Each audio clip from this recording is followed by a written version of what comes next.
That's what you call standing on business right there. Oh, makes contact, devastating shot. This dude is about to leave his feet. He is stunned. He is petrified. He ragdolled him. Flapjack, pancake, it's a wrap. This dude wears a neck roll, guys. So this guy is about business on the field. When was the last time you seen a guy wear a neck roll? Midwest corn-fed type of offensive lineman that just is about his business. Oh my gosh. This dude, he looks like he got hit by a train. Getting crushed by a building is exactly what we're talking about right here. That is a pancake action, the best I've seen so far out of all these prospects. This guy is a ragdoller, a manhandler, a bully. More manhandling, more flapjack action, more short stacking. Let's check over. Boom. That man has left his feet. I don't know if you can see it because he's in white and they're in the snow. Dude's feet is in the air. He looks like, Uncle Phil's throwing Jazzy Jeff out of the building right now. Speaking Sumerian, the oldest language in human history. I can't explain it. Yo, it's your boy, Big Mike Raider. And we're here for day 9 of the 30 Days, 30 Prospects, Season 3, where today we're covering offensive guard from the University of Alabama, Tyler Booker, a mauler, a beast. Man, this guy is a people mover, a pancaker, a flapjacker, anything you can name. As far as that goes, he's that guy, man. Can the Raiders pick him up in the second round? We'll talk about it, man. We're going to talk about some pros and cons. We're going to talk about where we can pick him up, like I said, and, some of his awards. And then, of course, you already know how I do it, man. We show the love to the trenches in here, man. So we're going to do a film breakdown, and we're going to have some fun, more flapjacking, more pancaking, all that good stuff, man. But before we get into anything, I need for you guys to do one thing, man. Actually, a few things. Like the thumb, hit the sub, and share with your folks. Big Mike Raider. Man, let's get into this thing, man. I'm excited. I hope you guys are excited. This is going to be a fun one. Especially with the film breakdown. You guys are going to have a good one, man, in store for you guys. But let's get into some of the pros and cons. Shout out to PFF.com. Well-built guard with NFL size. He's 6'5", 325 pounds, 11-inch hand span. This dude has hamburger helper mitts, man. This dude is he's a beast. He's a beast in all aspects, man. This dude gets it done. Weight distribution gives him a ton of power in his lower half to displace and anchor. Yeah, his lower half he's definitely a bottom heavy type of dude, man, and pause if necessary, but that's the best way to describe this dude, right? Great leg drive to move linemen against their will. Yeah, you'll see it in the film for sure. This dude's a people mover, a big people mover, and against their will, it's exactly what we're talking about. This dude is a bona fide pancaker. You guys will see what I'm talking about. Strong hands and core. To not disengage after moves and counters. Yeah, this dude, once he gets his big ass mitts on you, it's a wrap, man. It's a wrap. Imposing double team blocker. Yeah, combo blocking him and the person next to him it's devastating. You'll see exactly what I'm talking about. Very long arms for an interior player. Yeah, 34.5 inch arms lengthwise, right? And just to clarify for some people, because I did have somebody in the comments, and shout out to you guys who have been sending a bunch of comments for the last week or so. We've been doing this series, but one person did say, 33.5 inches is, as far as arm length, is not short, which it isn't, right? But when they're talking about an ideal prospect in this draft or in any draft, they're the ideal prospect. Not saying that if you are under 34 inches in arm span, then you're a bust or whatever that, whatever people may think when I say this, but the experts, the evaluators are looking at, arm span, especially when you're a tackle, it needs to be at 34 inches, right? From shoulder to the tips of the fingers, right? They want people with long arms so they don't get engaged and, they can use their arms and strength and cause extension. Well, for the case for Tyler Booker, he has a 34.5-inch arm span, and that's pretty good for somebody who plays the guard position. Now, that's impressive. That's an elite trait for somebody who plays at the tackle position, but let alone at the guard position, he has that ability to extend and use his strength to impose his will, right? And a very high IQ lineman, high IQ. Your interior linemen have to be the smartest on the field. So that's a plus, right? You want your centers and your guards to know what's going on the field because they have a good perspective. They have a full view on what's going on defensive wise, right? They know what's going on from the front, the linebackers, and even in secondary. They know exactly what's going on. And somebody with high IQ can anticipate and tell you before anything's happening what's going on and what's going to happen on the field. So those are some of the pros we're going to get from Tyler Booker. I'm impressed already with some of the pros and some of the cons, right? Nobody's perfect, so we got to get into the cons.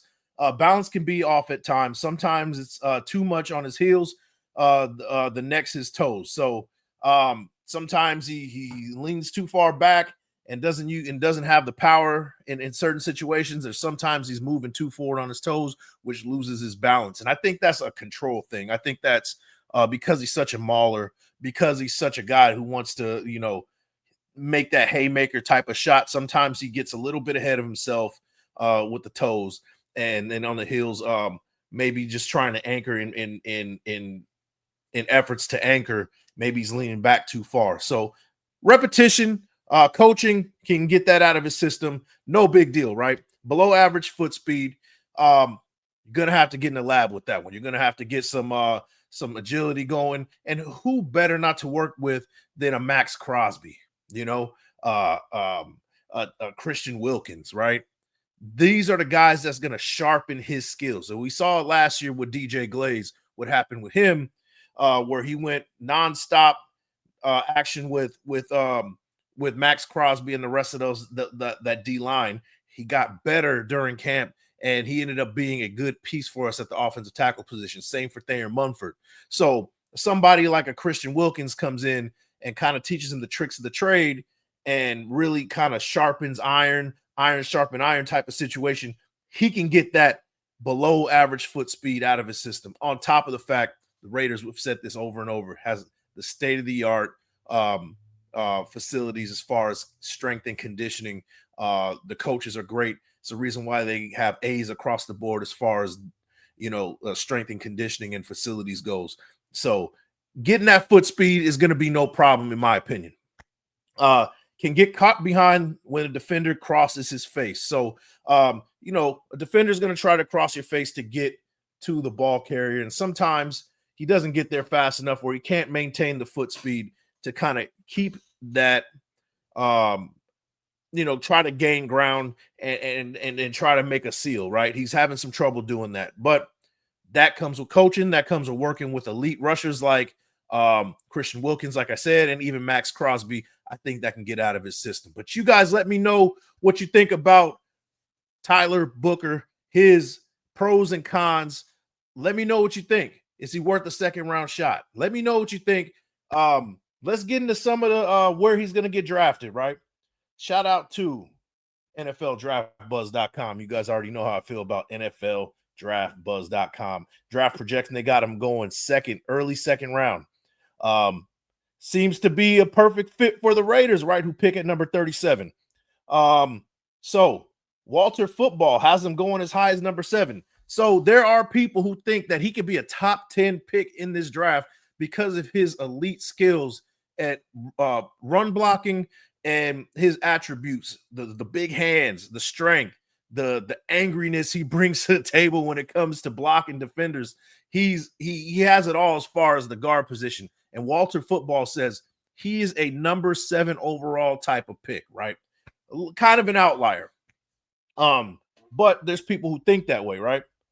ESPN has him going number 16. Some people have him going in the middle of the first round. It's a possibility. If it's a good fit for a team, maybe the Raiders look at, their situation and like, hey, let's prioritize the trenches here on the offensive side and pick up a guard to complete this line. In which I think if we get a guard like Tyler Booker, I think this offensive line becomes immediately one of the top offensive lines in this league. I really, truly believe that. DraftNet has him going at 18. 247 Sports has him going at 21. Todd McShay has him going at 22. NFL.com has him going at 23. CBS has him going at 27, PFN at number 30. Um, Draft Buzz got him going at 40, and PFF rounds it out at number 48. So he has a big range, right? I think that he's going to be somewhat in that back end of that first round, possibly moving back to number 37. Offensive linemen are a premium. So if I had to guess, he's going to probably be in that later first round, that later end of the first round. If I had to guess where he's going to land. Now, you're saying, okay, trade back is the name of the game. That's what we're saying. We're at number 6. You guys already know. I don't think going from 6 to 27 is very smart, or 20, mid-20s, or wherever it be. We'll probably land somewhat in the mid-teens. You could justify getting a Tyler Booker at that, mid-teens if that's really what you want to get. I would give it like a B- grade if we ended up moving back and getting a Tyler Booker. But there is another way to get back into the first round. If we move back and then make our pick at the, say, 11 or 12, right? Or we even pick at 6, maybe we can package up some additional draft picks. Maybe we can leverage some draft picks in the future and maybe combine that with the guy who we've been talking about trading down the line, as in a Michael Mayer.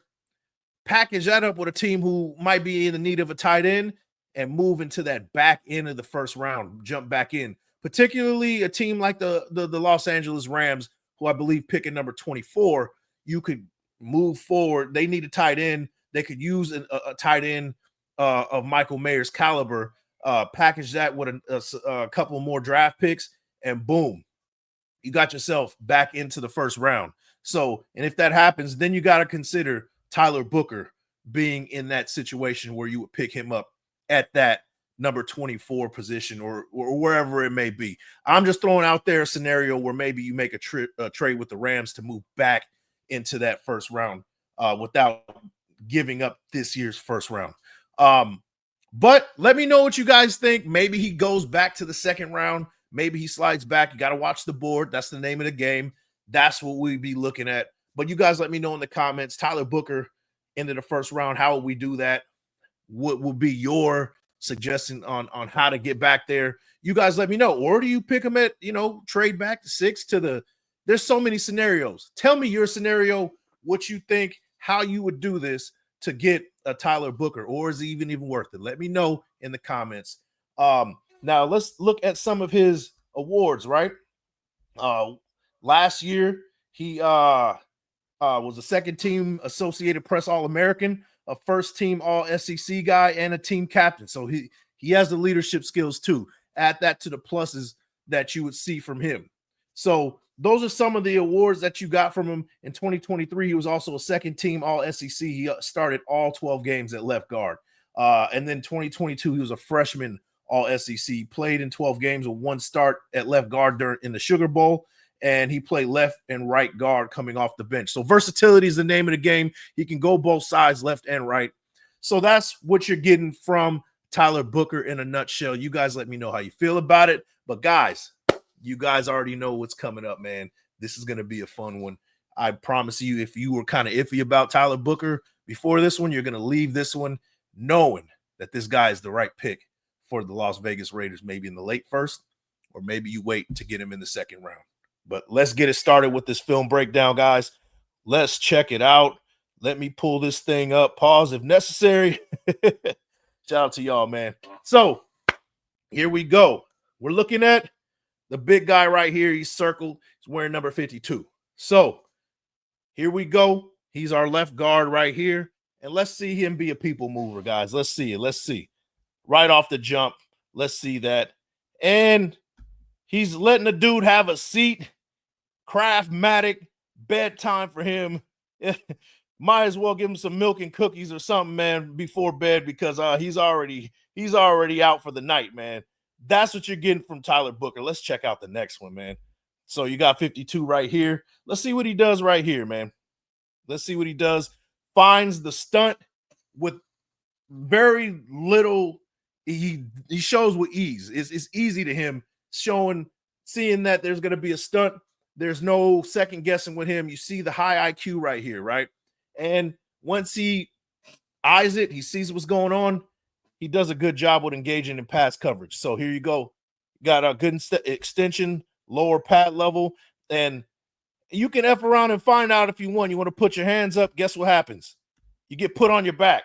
So that's Tyler Booker. This guy does not hesitate to put a dude on his back when he needs to. It's definitely a must for him. So let's check out the next one. We got number 52 right here. Let's see what he does right here. There you go. Moving a guy down the field. And this guy just got completely abused. That was just nasty work. He put him to his knees and then kept pushing. This guy's a finisher, like his pros said. This guy absolutely finishes the job.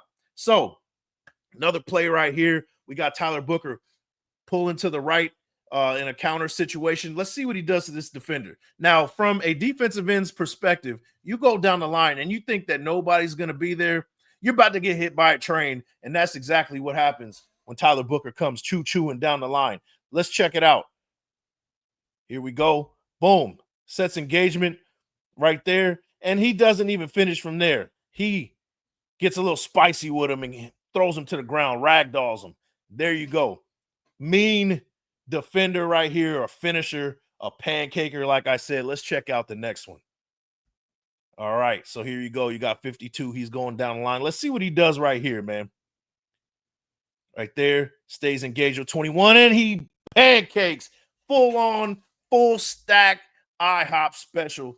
Got him to the ground, planted him inside the 43-yard line, man. He's under the ground. Now, if you check the field after this play, there's like caution tape around there. There's an imprint of his body. It's a wrap. This dude got pancake, flapjack, all that good stuff, man. I'm excited, man. This is Tyler Booker in a nutshell. You guys check it out, man. You guys see what you're seeing right here. Now let's see it. Now we're gonna see somebody get a little patriotic here, man. If I had to guess, let's check this one out. Here you go. Sees the stunt, and this dude left his feet. Number 37 has left his feet. There you go. Statue of Liberty. God bless America. He got his hand up in the air. And that's a compromising position that any defensive end or any defender at that never wants to be in. You got that hand up trying to swim, and then a crafty offensive guard or tackle or center sees that and gets under your armpit. Now you're playing the Statue of Liberty. God bless America. And there you go. Let's see what happens to him. Then he gets flapjack, getting crushed by a building. Tyler Booker in a nutshell, guys. Let's check out the next one. You're going to see him pull to the right here, number 52, and he's going to finish the job once again. Crushed by a building once again and finish the job. Get a little spicy at the end, and there you go. Tyler Booker. Let's see what he does right here. Anchoring down. There you go. And then he finishes the job and pancakes him. Lets him have a seat. So you're going to see this right here. It's great when you see when you're not even paying attention to the game. You're looking at the offensive line. You know when you do that a person is special. You start noticing things without kind of having a special eye for the game. This is that type of play where somebody would be like, wow, that dude really that dude really handled his business on that one. So let's look at number 52 handling business right here. He is right there, pretty much the center of the screen, right over a linebacker right here. And you'll see exactly what he does. You effed around and found out, you left your feet, and you're about to be put on your back. Simple as that. There you go. So he doesn't hesitate, man. I'm telling you, once he finds a vulnerability, he's attacking it. So let's look at number 52 right here again. Let's check it out. Shuffling his feet. And, nobody was in front of him. So guess what he did? He looked for work. And when he found work, he made the most of it, man, and cashed in, put him on his back. There you go. Good play right there. Let's see. We got one more play from Tyler Booker right here. Watch him be a people mover right here in a goal line situation. This is where the bread is buttered, and he buttered the bread extra and asked for seconds at Cheesecake Factory. Let's check this out, man. Here you go. People mover, moving all types of people right here. Pancaking, flapjacking type of dude. That's Tyler Booker in a nutshell, guys. Let me know what you think about him. I think he'd be a perfect fit for the Las Vegas Raiders. It'll be good to see if we can wait to get back in the second round without having to give up some draft capital to get him. But if we have to move up in the first, like I said, maybe we can package Michael Mayer and some additional draft capital to move up to like number 24 where the Rams are picking and make a trade with them and get Tyler Booker if that's our guy, if we really feel like he could be a game changer, which I think he could. But let me know in the comments what you think, man. But that is it. That is day 9. And shoot, tomorrow's April 1st, man. I can smell the draft. I can hear the music. It's coming, man. We about 3 weeks away, and it's getting there, man. Tomorrow's day 10, and I'll see you guys on the next one. Peace.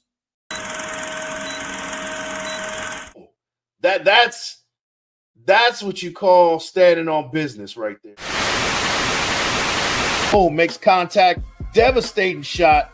This dude is about to leave his feet. He is stunned. He is petrified. Ragdolled him. Flapjack, pancake, it's a wrap. This dude wears a neck roll, guys. So this guy is about business on the field. When was the last time you seen a guy wear a neck roll? Midwest corn-fed type of offensive lineman that just is about his business. Oh my gosh. This dude, he look like he got hit by a train.